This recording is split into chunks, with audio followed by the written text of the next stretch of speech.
Yesterday Upon the Stair. Written by Pit Viper of Doom. Read for you by Gemini Wishes. Chapter 21. Izuku is becoming increasingly familiar with the taste of Gran Torino's hardwood floors, and he's not entirely sure how he feels about that. He would have said mortified, because that was how it felt the first time a tiny old man sent him somersaulting straight into the floor. But it's happened often enough now that he's almost numb to it. He certainly doesn't have to wonder why All Might was so scared of this guy anymore. Every trick that Mishimura has shown him thus far, every feint and maneuver that's gotten him through his previous fights, even the few tricks Todoroki has had the chance to show him, are next to useless against Gran Torino. He even tried a few cheap shots out of desperation and, well, he's not in a hurry to make that mistake again. At least Rei doesn't look so offended anymore whenever he hits the floor. She's far too busy laughing at him, the traitor. "You're a scrappy little thing, that's for sure," Gran Torino remarks at one point, charitably giving Izuku a chance to catch his breath. "But scrappy won't get you far if you won't even use your damn quirk." "It's not that simple," Izuku says, gritting his teeth in frustration. "If I use it, I either break myself or you or both of us and—" He's flat on his face again before he can finish the thought. Recovery Girl's warnings are fresh in his mind as he focuses his power. He concentrates, remembering how he'd brought it out against Todoroki in the cavalry battle. It hurts, but his arm stays unbroken, and for a moment it looks like he's finally going to land a proper hit. Thud. And there's the floor again. There's a lovely dent in the ceiling, though. "Damn it, boy, if you were any more rigid, I'd paint you neon and use you for a welcome sign," Gran Torino tells him. "Almost had it," Izuku mutters, trying to hide the fact that the wind has been knocked out of him. "Don't flatter yourself, boy." Gran Torino doesn't move to let him up. "Your problem's plain as day to me. Maybe it is to you too, by now. You've stuck All Might on a pedestal so high you need 5 stepladders just to reach it. And you've stuck your own quirk up there with him, haven't you?" He leans closer. "You've shackled yourself, boy, and until you shake 'em off, there's only so much I can do." Gran Torino leaves him to chew over his failures, and clean up the mess they've made of his living room, and Izuku thinks. Silently and aloud, he thinks. He's new to hero training, to having this kind of quirk, but if there's one thing he's good at, it's thinking. And slowly, as the aches fade and Rei lets him bounce ideas off of her, things slowly start to fall into place. He scribbles notes, cudgels his brain back and forth, changes the angle of his thoughts several times. That night, he finds a secluded alley to put his tangled thoughts into practice. He isn't worried. There isn't much crime in this area, and he's always had pretty good night vision. With Rei keeping watch for trouble, he flings himself against the walls, wrestling with the power inside him. It leaves him exhausted and battered the following day, more than usual, and still he has nothing to show for it. "It ain't your fault," Gran Torino tells him, which isn't really a compliment at all. At best, it's a very charitable comment, but Izuku will take what he can get. That power always came naturally to All Might. I'd say that's why his way of training ain't working for you. He barks out a laugh. His body was all he had going for him. Didn't stop me from making him spew back in the day. Izuku winces in retroactive sympathy. He hums thoughtfully. Mr. Torino? Yesterday, I know you were sort of messing with me at the beginning, but you didn't answer my question." He hesitates. Is that his name? Toshinori? The old hero considers him for a moment, then shrugs. "Ah, hell. You've been working hard. I guess I can give you this one. Yeah, that's his given name, Toshinori. And you didn't hear that from... What am I talking about? What do I care if he knows I told you? I'd like to see him complain." They're interrupted then by a package at the door. In the end, it takes a microwave and an extremely mundane metaphor for everything to click. Like a switch, really, if he's going to be thinking in boring analogies from here on out. His upper limit is still only 5% of his power, but that 5% means a whole lot more if it's spread evenly to every inch of his body. How could he have been so dense? This whole time he's been limiting himself and limiting his new quirk. Only for special occasions, only for certain parts of his body, only as an absolute last resort. But this feels right. This feels... "Can you move like that?" Torino asks him, as One for All courses through him from head to toe. "Good question," Izuku grits out through clenched teeth. Too rigid, he thinks, and relaxes his jaw. He feels a cold poke from Rei's finger on his arm, and carefully turns his head to look at her. "I think so. Maybe." Even over the hum of power and the pulse pounding in his ears, Izuku can hear Torino's knuckles crack. Would you like me to test that? He feels another smile pulling at the corners of his mouth. He wonders how he must look, with his teeth bared and lightning in his veins. Please do. Torino quirks a grin back at him. If you can maintain that, and still move with One for All coursing through you, that'll be a pretty big step. So I'll tell you what, kid. He takes out a stopwatch. You said you had questions, didn't you? Hold that for 3 minutes, and I'll answer one. Anything your little heart desires. The grin widens. Land a clean hit on me, and I'll answer all of them. The kid grazes him. Torino dodges like he means it, and he still feels the brat's knuckles skim against his face. It's not a clean hit, but it's something, and that means 2 things. 1, Toshinori's judgment is maybe a little better than he thought. 2, there may be hope for this kid yet. They sit down to a breakfast of microwave taiyaki. Even without looking up, Torino can feel those busy little eyes fixed on him. He sighs. Welp, I'm a man of my word, so... He meets the kid's eyes. Pick a question and ask away. Those eyes search his face again, watchful and wary, like their owner isn't sure whether to believe him. How cagey has Toshinori been with this kid, if a simple offer to answer a question gets a look like that? Is there anything you won't talk about? He asks. I don't want to waste a question on an answer you won't give me. I've got thick skin, kid, Torino says dryly. I said anything your little heart desires, and I meant it. Hurry up and ask. It seems to take a moment for the kid to decide to believe him. Finally, face carefully blank, he asks, Who is Shimura Nana? The taiyaki crumbles into 3 pieces in his hand. What? No, that's impossible. Toshinori never even told this kid his name. So how the hell? You hear that name from All Might? Torino asks. Well, the kid says. His hands slowly clench into fists in his lap. Let's just say, I don't think that name was something he meant for me to hear. He bites his lip. I don't know anything about her. I just know she's important. Torino heaves a sigh. Toshinori slipped up from the sound of it, spoke her name and the kid overheard. Though Torino has to wonder why Toshinori mentioned her and to whom. He was always a mumbler, just like the kid he picked. Might be the death of them someday if they don't get a handle on it. Well, he's a man of his word. She was a good friend of mine, he says. He has to pause there. It's been years, decades. It doesn't hurt any less. A damn good friend. We fought together back in the day. Couldn't tell you how many times she saved my life and I saved... His voice catches. We had each other's backs, is what I'm getting at. So she was a hero, the kid murmurs. Huh. You really don't know anything. There's no trace of deception on the kid's face. She wasn't just a hero, kid. She wielded One for All before All Might did. For a moment, he's half convinced the kid is about to launch himself across the table. She... what? He's gone dead white. Yup. But He clamps his mouth shut for a few moments, staring down at the table in front of him. His eyes are shining a little too much for it to be anything but tears. You said she was your friend. I did. She died, didn't she? She did. How? Eat, Torino says shortly. 4 minutes and you get another question. The kid frowns, looks ready to argue with him, but then his eyes soften. It's all Torino can do to not snap at him for looking like that, like Torino's somebody who needs his sympathy. Yes, sir. This kid has a long couple of days ahead of him. How did she die? Killed in the line of duty. Not every hero gets to live long enough to look like me. Do you know any details about how she died? If you want to ask me if I was there, then just say it. I wasn't. No one was. When did she die? Decades ago. Can't remember the exact year. Only time I ever drank in my life was to forget it. Were she and All Might close? It's the following day when the kid finally gets to this question. Torino takes a little while longer to answer this one. Maybe, he says. Maybe they might have been. What do you mean? Even looking away, he can feel those wide eyes boring into him, like this kid's trying to read the answer off his brain cells before Torino has the chance to say it out loud. Did something happen between them? No, nothing happened. That was the whole problem. Torino meets his stare.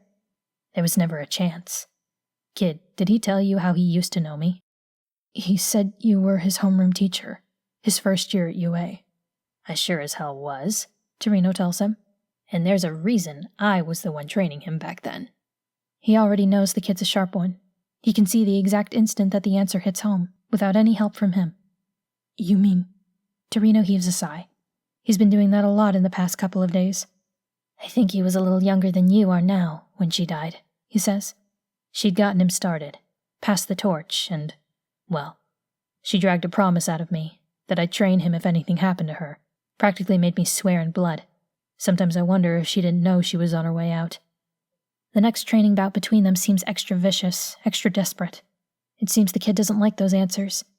By this point, Torino is sick of questions and sick of wailing on this kid, and sharply aware that he'll pick up bad habits if he only trains against one person using the same battle tactics. I think that's it for practical training, he says, as the boy staggers up and wipes his nose. Any more, and both of us will start getting predictable. I think I can keep going, but all right, the boy says. So what now then? What now? It's time to do what you came here for. On-the-job training, remember? Torino pushes down the old creeping thoughts and feelings, things that he tried to make himself forget years ago. He shows his teeth in another grin. Get dressed, kid. We're gonna do some villain cleanup. The boy carefully rolls a crick out of his shoulders. So soon? He asks. What do you mean, soon? Torino snorts. Work experience was the whole point of this from the beginning, remember? You just needed a few days to play catch-up. Right. Hope you'll be able to stay awake. Huh? The boy blinks owlishly at him, and the dark circles under his eyes stand out like bruises. Torino sighs. Never mind. Gear up. I'm calling us a cab. The kid joins him outside shortly, dressed for work and still looking like he hasn't slept in weeks. Torino's starting to wonder if he actively cultivates that look on purpose to throw people off. It hasn't seemed to slow him down much during combat training, and if Torino weren't as observant as he was, he would make the mistake of thinking the kid looks too tired to be paying attention. One look at his eyes, especially the way they never waver long from looking at Torino, tells him that thinking like that is the wrong way to go. It's certainly not useless if the kid's doing it on purpose. A villain could make that mistake easily and pay for it. If there's one thing Torino knows, it's the value of being underestimated. So where are we going? His pupil asks. Heading back to the main Tokyo metropolitan area, Torino replies. Because, well, can you think of why? The kid's eyes narrow in thought. Well, it's more urban. More people there than here. It's the kind of place I used to go to look for hero battles. Torino shoots him a glance. Skirmish chaser, are you?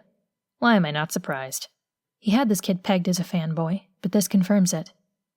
I didn't have a quirk before One for All, the boy replies quietly as the two of them get in the cab. I figured my best bet for, being a hero without one was figuring out strategies. Torino grunts in acknowledgement, chewing on this new bit of information. Toshinori passed the torch to another quirkless kid. Also not surprising. Well, you're right, more or less. Higher population density means higher crime rate. In places like Shibuya, that means you have skirmishes happening every day of the week. We're going to Shibuya? Yep. By bullet train? The boy asks. For Shinjuku from Kofu, right? That's the one, Torino answers. Why do you ask? Worried about it getting dark? Not really. I have pretty good night vision. The boy shrugs. We'll be passing through Hosu, that's all. One of my friends is there. Well, that's all fine and good, but you just focus on where you are, got it? Yes, sir. Torino regards him for a moment more, but says nothing until they're getting out of the cab at the train station. So, any more questions? This gets a startled blink out of his tag-along, before a more thoughtful look crosses his face. No, he says at length. No, not for you anyway. Sounds like Toshinori has a proper grilling to look forward to. I see, he says. Makes me wonder why you bothered asking me all of this instead of the man himself. He shot a glance toward the kid. You dodge your questions, or what? Sort of, the boy says, with a shallow little sigh. I guess I get the feeling there are things he's not ready to talk about. Some of these things are decades old, boy, Torino told him. An excuse like not ready can only carry you so far. I don't want to press him, he says. I can relate. So you press me instead? I'm sure you could have shut me up if you really wanted to. Torino leads the way to the appropriate train, shaking his head. Hell, Toshinori, What on earth have you brought me? As it turns out, the answer to that is a typical teenager. The second they're seated on the train, out comes the smartphone. Torino's eyes roll heavenward. Kids these days and their texting and memes. He does look worried about something, frowning down at that bright little screen. Won't do. Torino needs this brat focused if he hopes to teach him anything useful. Before Torino has the chance to scold him for getting distracted, the kid's spine goes ramrod straight, and he looks around, wide-eyed and startled like he'd heard something. His mouth opens like he's about to say something, but the train slams into an emergency stop before he has the chance, sending the kid face first into the seat in front of him. Torino would normally be thoroughly amused by this, but the half-conscious pro-hero that comes crashing through the train not 3 seconds later puts a bit of a damper on things. There's a hole in the train. Izuku can feel the evening breeze wafting into the damaged car. Torino gives him an order, and Izuku forgets it the moment he hears it. Not that it matters. The old hero doesn't stick around long enough to enforce it anyway. Ray, he hisses through clenched teeth. Find Ida, now. Her dark hair billows in a breeze of her own making, and she vanishes from his side without a sound. Izuku braces himself at the gaping hole in the train, pays no mind to the hapless employee shouting at him, and launches himself out into empty space. There are quite a few things that Ida Tensei regrets. He regrets not kissing his mother goodbye that last day. He'd been in a hurry, with the hero killer on his mind, and he hadn't thought he'd need to. He regrets walking into that alley alone, with no backup and no one knowing he was there.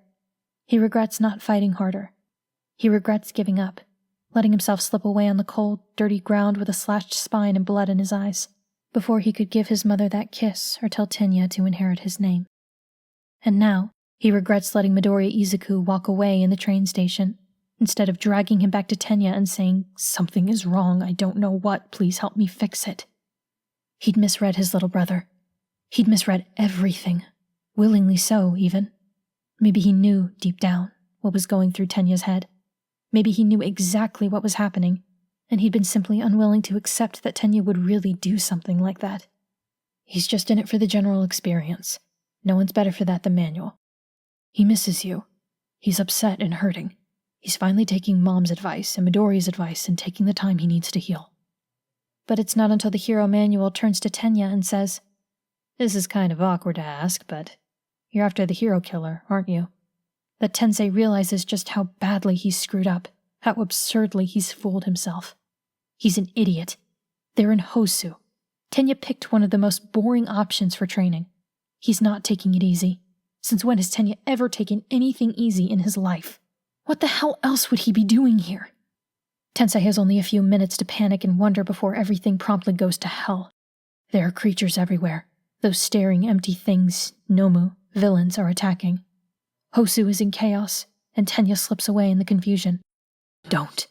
He trails after his little brother, pleading with him as if that's going to make a difference. Tenya, please go back. Don't go looking for him. Don't make that mistake. His words fall on deaf ears. The dead are what give it away, in the end.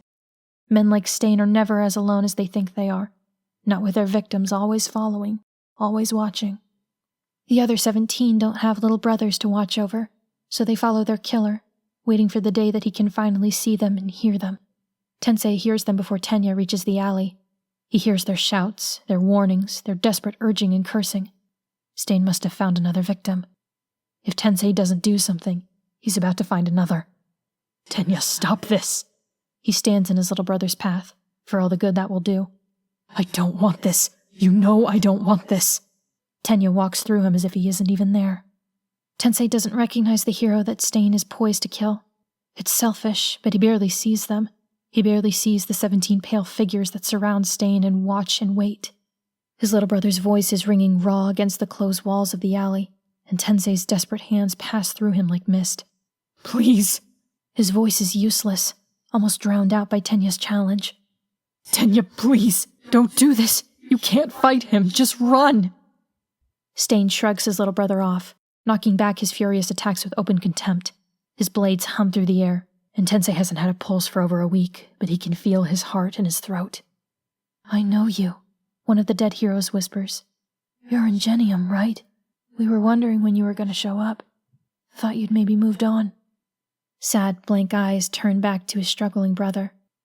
Guess you had somebody else to look out for, huh? Tenya loses his helmet in the scuffle, and the other ghosts wince at his young face.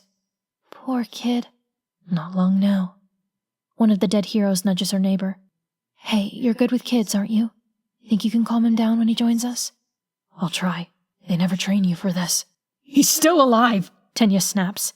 Terror makes his temper short. Don't just write him off. He isn't dead yet. The first hero that spoke to him looks at him with a face filled with sympathy. How much of a chance do you think he stands? 1 cut and it's over. Tensei's eyes burn with tears. Tenya is speaking again. I got some advice from a friend, he says.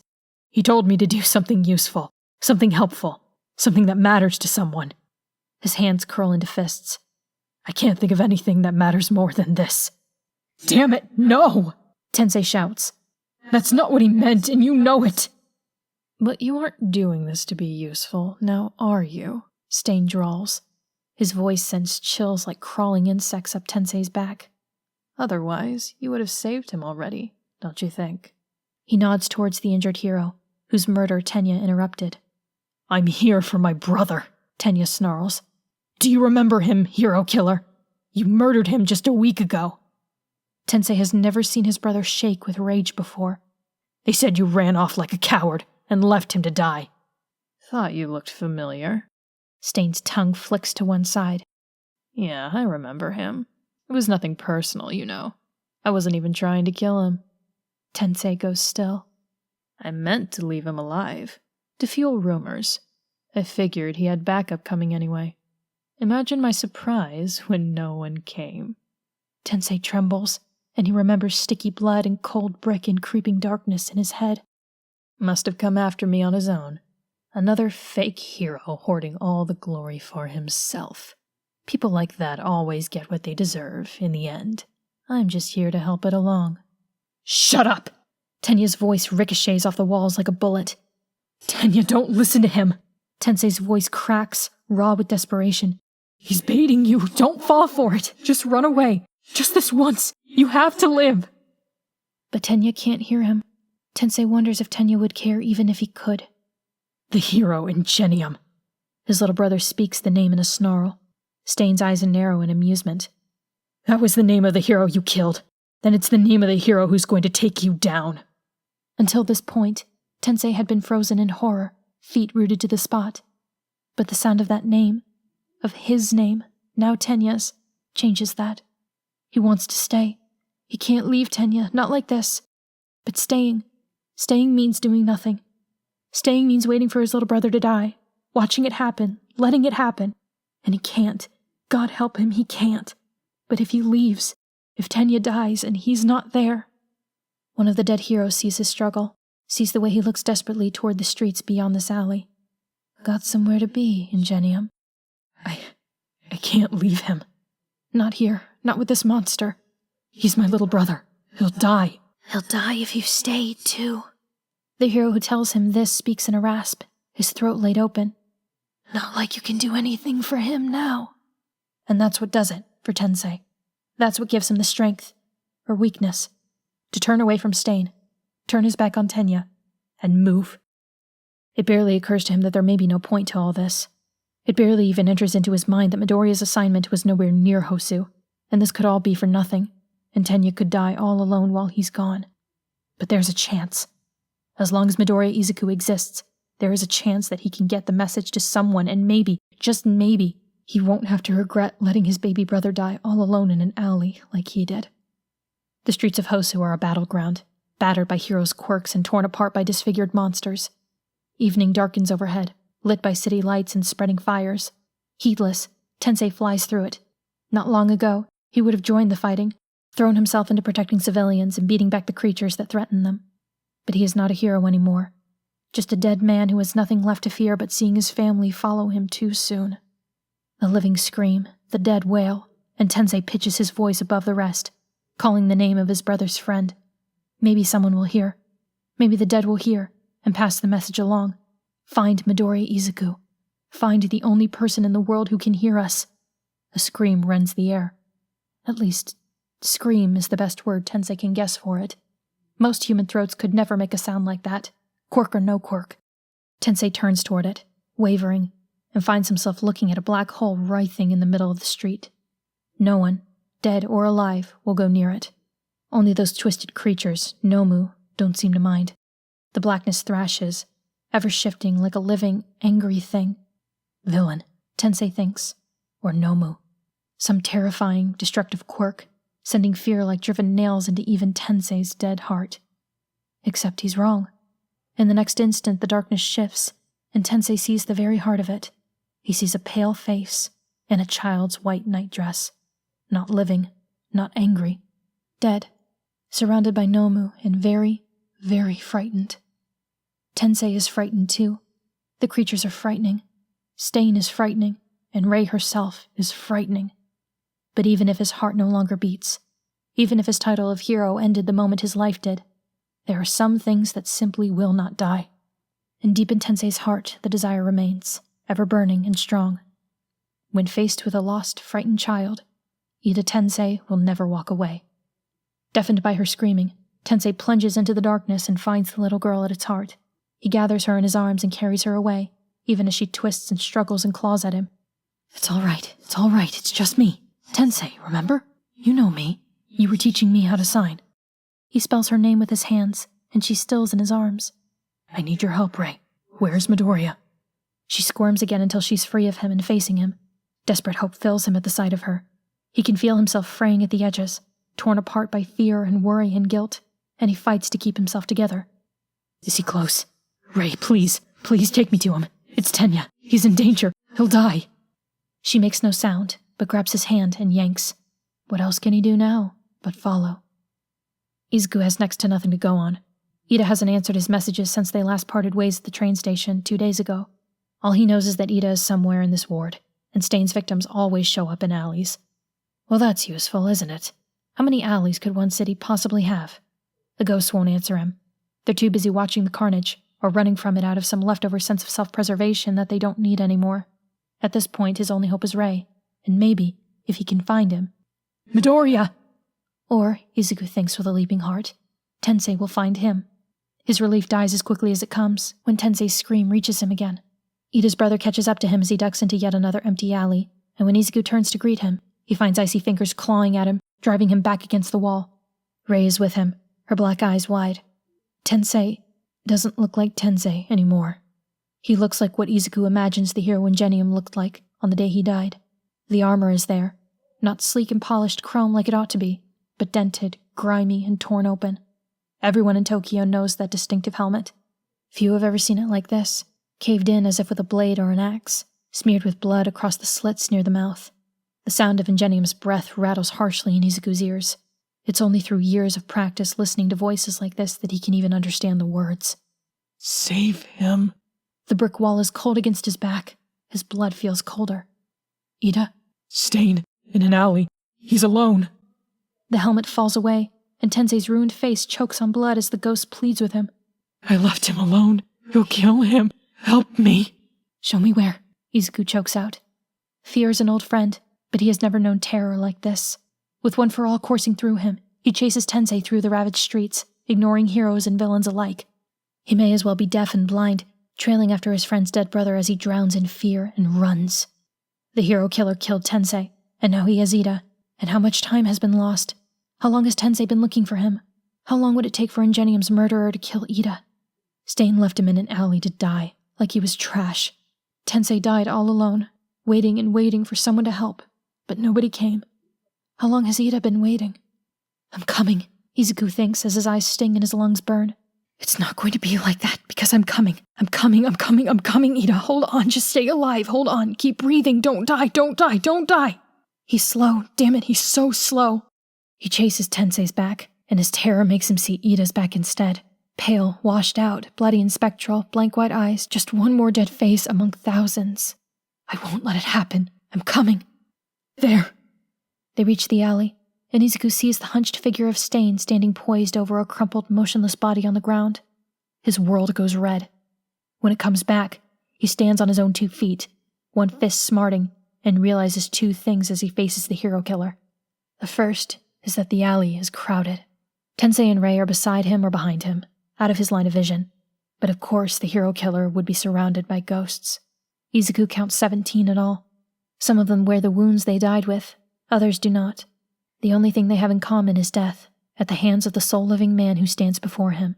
And Izuku's eyes well up to the brim with tears, because the second thing he realizes is that Ida is not among them. He's almost afraid to look over his shoulder, but this is a fear that he is used to. Trembling, he forces his head to turn so that he can look down at the figure lying on the ground. Ida stares back at him, wide-eyed and motionless and very much alive. His eyes spill over. No, not yet. He's still in danger. You're both in danger now. Midoriya. Ida's voice is hoarse, as if he's been yelling. Has he been calling for help? How? Izuku faces forward again, and finds the hero killer watching him through narrowed eyes. Izuku meets his gaze in the dim light from a far-off street lamp, and he could swear he sees a look of surprise flash across Stain's face, but it's brief enough that it could just be his imagination. It's okay, Ida, he hears himself say. It's not true in the slightest, but Izuku is no stranger to lying. I won't let him kill you. Midoriya. Ida growls, and Izuku has never heard his friend sound like that. You need to get out of here, now! Stain cocks his head, almost bird-like in his curiosity. Huh. You must be the friend he mentioned. You must be the hero killer, Izuku says, trying to match the hero killer's frigid composure. The one who told him... What was it? Stain's tone is light and thoughtful. Be useful. Do something that matters. That's what he told me before he attacked. Izuku feels cold. What? Go! Ida shouts at him. Don't get involved. This is my fight. But Izuku does not. He doubts he could even if he wanted to, because now he can't stop shaking. It ought to be fear that makes him shake, but it isn't. Fear is for keeping him out of danger, and since he's already in danger, it's useless to him. So instead, it hardens and twists up inside him until it feels less like fear and more like anger. He takes in a breath that hisses through grinding teeth. Can you move, Ida? He asks. We can make it back out to the main street if we're quick. It takes his friend a moment to answer. No, it must be his quirk. Midoriya, just go. He cuts you, Midoriya, Tensei whispers. Whatever happens, don't let his blades touch you. Wait, he can hear us? One of the dead heroes murmurs. Get out of here, kid, another shouts to him. Get help. I can't, Izuku says out loud. Yes, you can, Ida yells. I told you, this has nothing to do with you. Tension grips his shoulders, running from his clenched teeth to his clenched hands. If you're going to talk, he grits out, at Ida or at the dead heroes crowding the alley, then tell me something I can use. It's not just cutting, another hero pipes up. He swallows the blood. That's how he gets you. I don't want you rescuing me, Ida yells. This is my fight. Do you understand? He killed my brother. And it happens again. The anger wells up and turns his thoughts black. It makes him cruel. If you don't want me rescuing you, he says, in a quiet voice that chills even him, then you can come over here and stop me whenever you feel like it. Ida goes quiet. Stain laughs out loud. The blade in the murderer's hands twitches as if it has life and eagerness of its own. You see what I have to deal with, he says. I have a duty to kill these men. Izuku blinks, looks further into the alley, and sees another hero sitting slumped, wounded but alive, against the wall. Stain steps forward, tongue flicking out as if tasting the air. If you wish to stand in my way, then so be it. The weak shall be cold either way. So what will it be? Izuku curses himself silently. He should have found a pro to come with him, instead of rushing in blindly like a fool. Even if it was hard to explain, he could have come up with some excuse or lie. Too little too late now. Buy time, he thinks. Buy time and call for help. He slips his phone out of its pouch, behind his back. He knows that screen like the back of his hand. Stop it! Ida shouts at him again, and the ugly anger roils and twists within him, threatening to throw him off. Run away, Midoriya! I told you, this has nothing to do with you! Hey, Ida, he says, with a level of calm that he does not feel. If you're still looking for ways to be helpful, you can stop talking any time. Midoriya! His head whips around, eyes scalding with unshed tears. He can almost see the words die in his friend's throat as he spits out his anger like venom. I said shut the fuck up, Ida! A low chuckle reaches his ears, and he turns his burning eyes back to Stain. Very well, then. I won't say no to another sacrifice. You don't have a choice, Izuku replies, and his voice is calm but cold. The cajoling and affability that he used with Shigaraki will be useless here. This is no man-child that will bend an ear to flattery. This is a murderer with an agenda. You've got no good reason to kill anyone in this alley. That's where you're wrong, Stain answers coldly. I don't expect a kid like you to understand what I have to do. This world is rotten, with false heroes that are only in it for the paycheck or the spotlight, and yet the people treat them as idols. It's time they learned what true heroes ought to look like. As Stain talks, Izuku takes the time to send his message and palm his phone back into his pocket. What, like you? He asks. He looks for Rei, but she's vanished from the alley. Another laugh. No, I'm the necessary evil. I cull the weak and the greedy, until only the worthy remain. Selfless heroes, who follow All Might's path, who aren't slaves to their own egos. Those are the only heroes worth existing. Yeah, I don't really care, Izuku answers. The alley goes dead quiet. Ida is silent. Even the ghosts say nothing. Stain's eyes bore into him. What? I don't actually care about why you're doing this, Izuku replies, and suddenly it's a fight to keep the trembling out of his voice. It doesn't really matter to me, because, from what I can parse out, what you're doing is killing people who save lives, just because you don't like their reasons for saving lives. Ah, a hero fan, are you? Stan's blistering scorn lashes at him.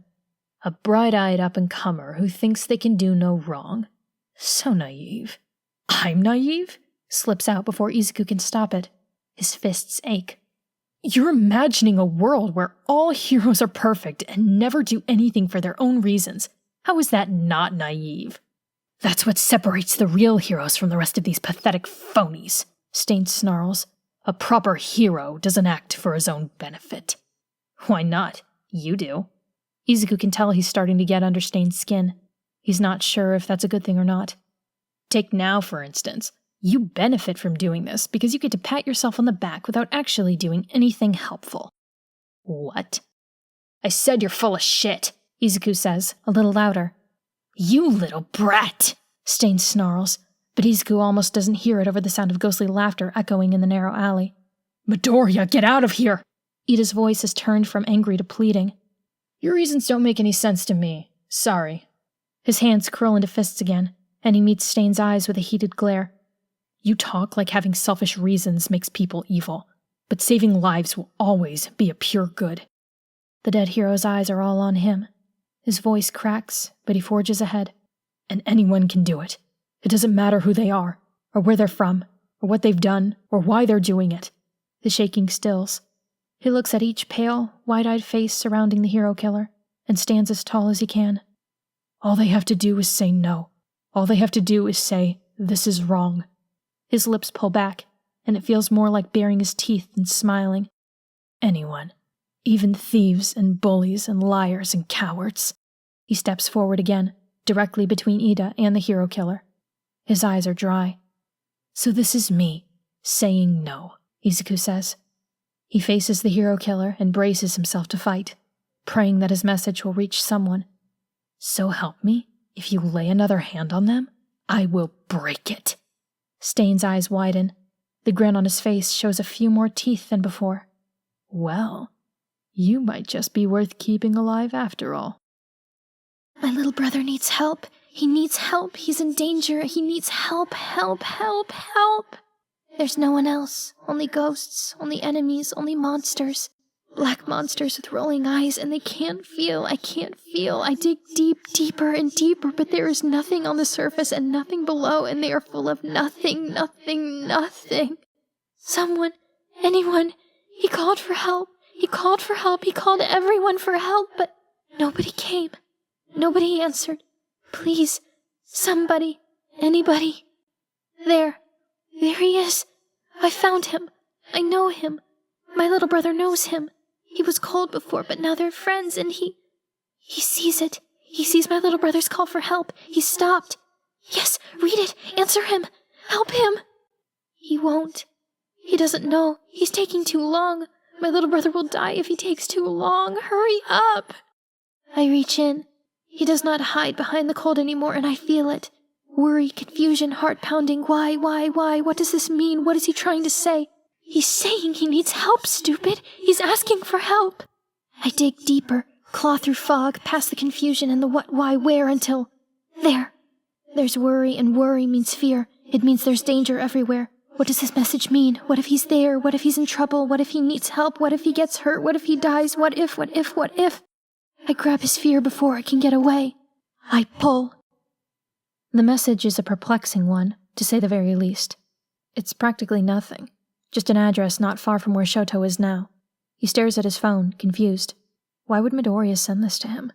The city is a battleground, so why? Is there something here? Is he asking to meet up? What if? All at once, his thoughts slam to a halt, and the fog of confusion is ripped to shreds in his mind.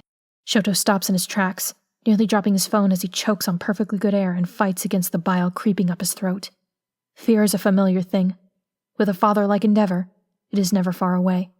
But this fear, it's not the kind that makes him freeze, or that makes him want to turn and run. No. The pulse in his ears is like thunder as his heart sends terror pounding through his veins, chasing every other thought from his head until a single question remains. What if he's in trouble? Shoto, pay attention. Terror walls him off from his father's voice. Stop looking at your phone and look at me. And in the end, he does turn and run, but not to flee. Without another thought, Shoto whips around, points himself in the direction of the address in Midoriya's message, and flies. His feet pound the pavement, leaving hot asphalt and patches of frost wherever they touch. Fear sends icy claws spidering up and down his spine, far colder than his quirk could ever hope to be. He doesn't know what he's running toward. He only knows that there is danger everywhere, villains and Nomu in rampant destruction. But none of it was more terrifying than the thought of his friend in trouble.